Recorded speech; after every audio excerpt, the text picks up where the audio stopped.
Hey guys, Mr. Betts here. I'd like to introduce you to something called a vector valued function. And the big idea of this topic is that a vector valued function is really just a different representation of a parametric system of equations.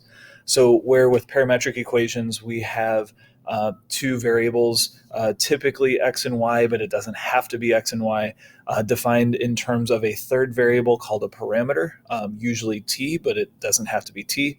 Um, we get a system of equations where we can plug in any t value and we get an x coordinate, a y coordinate, and that gives us a point in the coordinate plane. So a t value is going to correspond to an x and a y, and that gives us a point in the xy coordinate plane. A vector valued function is essentially just a more efficient way of writing a system of parametric equations. So notice that typically we're going to use angled brackets. It's actually okay to use parentheses.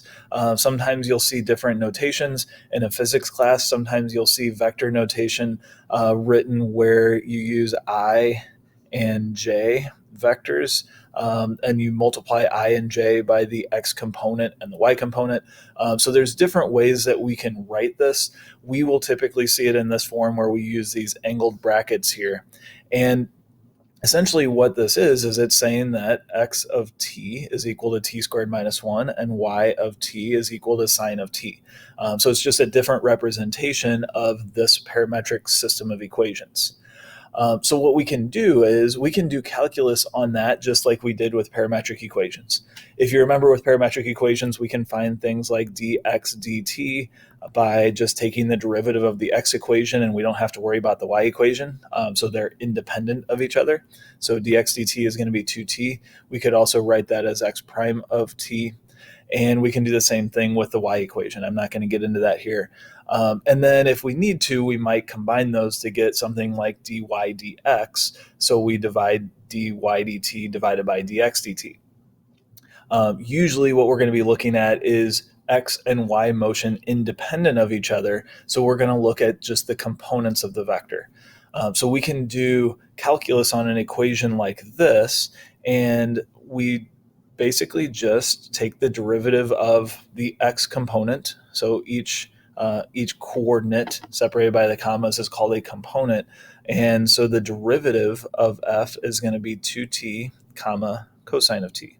So notice that what I did here is I just took the derivative of the x component, I took the derivative of the y component, and that's my derivative. I can also take a second derivative. So I can do calculus on this just like we did with regular functions. And essentially when we're taking a derivative, we're just taking the derivative of two functions instead of one. So we get something that looks like this. We could do a third derivative and beyond. Usually when we're looking at vector valued functions, we're going to be talking about motion problems. So we'll look at first derivative and second derivative in terms of velocity and acceleration. Usually we won't go beyond that, but third derivatives and beyond do have physical interpretations with motion problems. So it is something that we could use if we wanted to.